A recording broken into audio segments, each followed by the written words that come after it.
Hi, everybody, and welcome to a BC football offseason look and a look ahead to 2026. I'm Jon Meterparel, joined by the coach, Bill O'Brien. Bill, good to see you. Meter, great to see you, man. How you doing? I'm doing good, thanks, and certainly a very busy time for you. First of all, the portal situation, it was fluid every day. There was something. Was it exhausting as it looked? It was all hands on deck. We have a lot of people here that did an unbelievable job. Kenyatta Watson, Julian Rowe Cohen, Jackson McSherry, Brittany Pearson, Andrew Schatz, Maggie Barden, just in the Reggie Terry, like in the whole transition process, because over a 14-day span, we visited, I think, 45 guys and their families. And it's very fast moving. You bring them in, basically 24-hour visit, 36 at the most. And you need to show them, obviously, the campus, academics, obviously strength and conditioning, show them a little bit of Boston, right? And then obviously football. And so we did a great job. I think I give credit to, got a lot of great people here, Meter, but it definitely was an all-day affair, right? You're in the office at early in the morning and you're leaving late at night, making sure you got everything, going in the right direction. Yeah, tireless group, and from on the surface, it looks like 27 players you brought in. Looks like a bumper crop, excellent talent. When you sat down to analyze, we'll go to offense first, start with the quarterbacks. Who you brought in, what do you like about it? Yeah, we brought in Mason McKenzie from Saginaw Valley State, and we brought in Grayson Wilson from Arkansas. I think that first of all, they're both really good guys. They're great fits for BC. They're very humble. They come from great families. They're both athletic. They both have quick releases, strong arms. Mason played in the conference where Trinidad Chambliss was the player of the year 2 years ago. Mason was the player of the year this past year in that conference. Very athletic, off-schedule plays, good runner, really good passer, accurate passer. Grayson was the backup at Arkansas this past year. We had recruited him out of high school. Good size guy, good athlete, and really excited to get working with these guys. Running backs, obviously bringing two guys that popped to me. You bring in a couple guys, one that was an All-American at Liberty. It looks like he has tremendous moves. Yeah, Evan Dickens started off at Georgia Tech, transferred to Liberty, was very productive.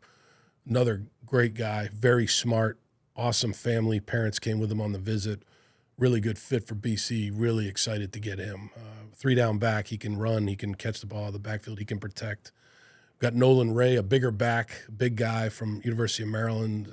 We had Corey Robinson, had connections with him coming out of high school. So excited to get him, a guy that is a downhill runner, a tough guy, smart guy, another guy from a great family, good fits for BC. An offensive line, everybody thinks BC is O-line U. Will that tradition continue? Yeah, we brought in some guys that we really feel really good about. The versatility, tackles that can play guard, guards that can play center, and vice versa. We feel really good about the versatility. we feel like we've got guys that have experience, guys that have played a lot of football in the places that they were at, whether it's Owen Snively at Eastern Michigan or Christian Phillips at Michigan State. There's other guys that we brought in, but those guys had a lot of experience where they played, and they're going to bring that experience to us. There's a couple other guys that don't have a lot of experience, but we feel really good about their ability. When you watch O-line tape, what are you looking at? You're looking at technique. You don't really know how he was coached, but you want to make sure that the guy has some athleticism. Can he block low to high? Can he bend? Can he change direction? Can he pull? How athletic is he? Is he tough? Does he finish? Is he a finisher? Yep. And what kind of condition is he in? Is he in the fourth quarter? Is he playing like he did in the first quarter? And all of these guys, checked a lot of boxes when it came to those things, and we're excited to get them. And a receiver that had a terrific career at Colgate, 6'6", looks like a good red zone threat, Reed Swanson. What will he bring to the table? Big guy. He can run. He's got really long arms. Catch radius is outstanding. Very competitive. Came with his parents on the visit. Just great family. And we feel really good about him. That's one category of player maybe that was very productive at a lower level that we think projects to the ACC.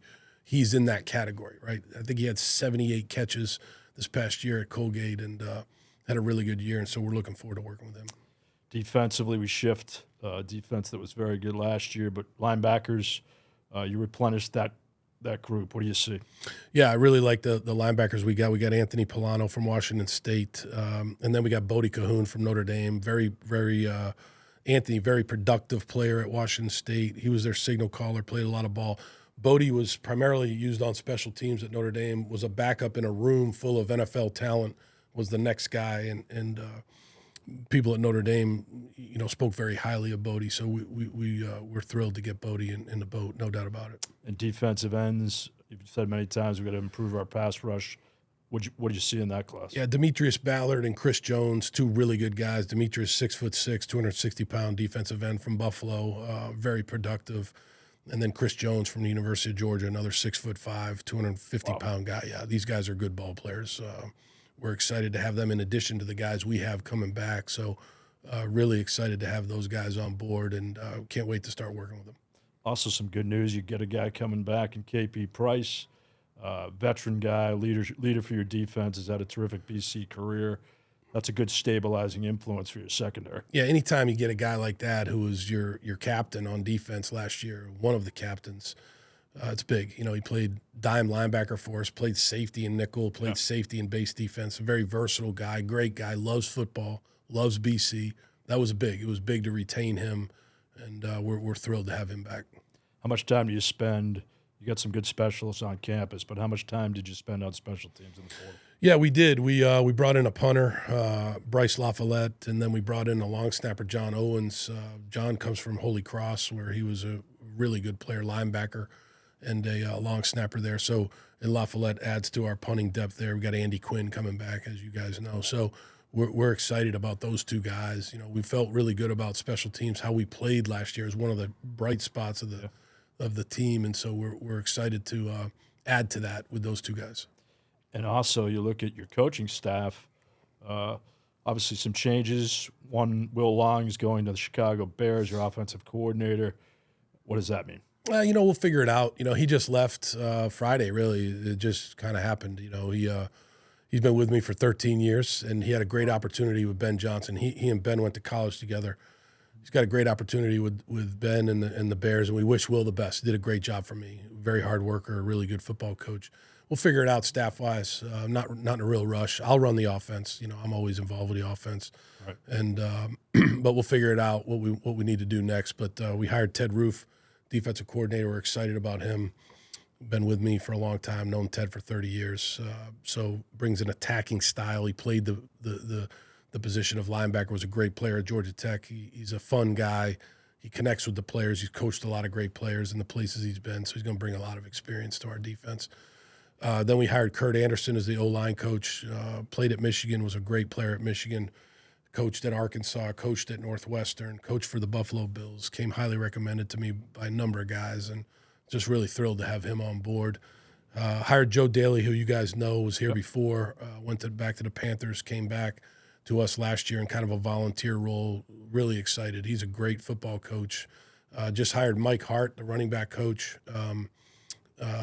Played at Michigan, was a great player at Michigan, and brings a lot of experience recruiting, but a great coach, and really excited to get Mike on board. When you interview these coaches for these positions, what are you looking for? I mean, look, you're looking for guys that are good guys, guys that can communicate. They're passionate about what they're doing. Can they recruit? Can they teach? How will they fit with the staff? Just good guys that are, can laugh at themselves. They don't take themselves too seriously. That's an important component of working for me. But no, yeah, I think you look at all that, and I think these guys checked a lot of boxes. Yeah, and it's going to be a great schedule coming up. We kick it off over Labor Day weekend at Cincinnati. 2026 will be a special year in Boston college football, especially the 25th anniversary of 9/11. As you honor Wells Crowther in the red bandana game. Yeah. But, guys like us, we play the schedule game. Oh, challenging schedule, daunting schedule. It's going to be a good schedule, et cetera. When you look at the schedule, looking ahead a little bit, what do you see? It is challenging. But that's what it is in college football now, and that's why we've worked very hard to try to improve the team. Time will tell. We've got to have a really good winter conditioning period, then a good spring practice, then good summer conditioning, good training camp. Got to stay healthy. But we're excited. We're excited about the guys. We've had a couple of team meetings. They've been working in the weight room. Seems like a great bunch of guys, hardworking guys, competitive guys, and we're very excited about the 26th season. We really believe that we're headed in the right direction. That schedule will be released on Monday with ticket information to follow. So got to get alumni packed again. Let's do it. Let's get that noise going. Let's get it in there early. 60,000. What? 65. Let's go to 65. I mean, like just Gillette. stuff them in there. Let's go. Stuff them in there, man. I like it. Off season, from a conditioning standpoint, players back on campus, classes have started. What does it look like for their schedule? Yeah, they're working out basically every day, and then even on Saturdays, we had 62 players show up on Saturdays, which is voluntary. Yeah, these guys are working hard. You know, we alternate offense, defense. We meet. One group lifts, the other group meets, and then we switch it. And they're doing a great job. The strength staff, you know, we got a great strength staff. They bring a lot of juice and energy to these guys, and these guys look forward to coming over here and working out. And I think we're off to a good start. What is it? Just a constant lifting schedule? Does that schedule change every day? How does that work? It's running and lifting. So every day, you know, it involves stretching, lifting, running every single day. It's different relative to what the day is. You know, if you're doing legs on one day, you're not going to be doing as much running that day, whereas you're doing upper body one day, that's the big running day, you know what I mean? So, yep. But they map it out. The strength staff does a great job of mapping it out, and these guys love it. They really do. They look forward to coming over here. It's hard not to love it when you get Craig Fitzgerald heading up that department. Yeah, brings a lot of juice. Got a great staff underneath him. Fitzy does a great job with the guys. Like I said, it's a place where, you know, they look forward to being there. They look forward to being in the weight room, and I think that's big. Coach, thank you for your time. We look forward to a terrific offseason. Spring ball coming up when? We're going to start right after they get back from spring break, so I would say the first week of March. All right. We'll talk to you many times before that in the Absolutely. Bill O'Brien podcast. Thanks, Meter. He's Bill O'Brien. I'm Jon Meterparel. Thanks for watching, everybody.